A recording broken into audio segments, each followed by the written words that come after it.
ప్రభు నామమున అందరికీ శుభోదయం. ఈరోజు దేవుని వాగ్దానము ఏమనగా, యెహెజ్కేలు గ్రంథము 36వ అధ్యాయము 26వ వచనము.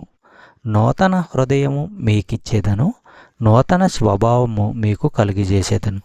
రాతి గుండె మీలో నుండి తీసివేసి మాంసపు గుండెను మీకిచ్చేదను.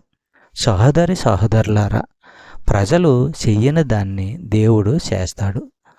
అదేవిధంగా కీర్తనల గ్రంథము 51వ అధ్యాయము 10వ వచనము మనము పరిశీలించినట్లయితే, దేవా నా యందు శుద్ధ హృదయము కలుగజేయుము, నా అంతరంగములో స్థిరమైన మనసును నూతనముగా పుట్టించుము.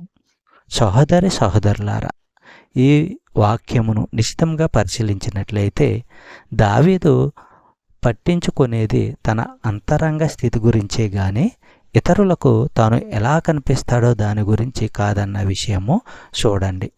పరిశుద్ధతను, యథార్థతను కలుగజేయగలిగినది దేవుడే అని అతనికి తెలుసు.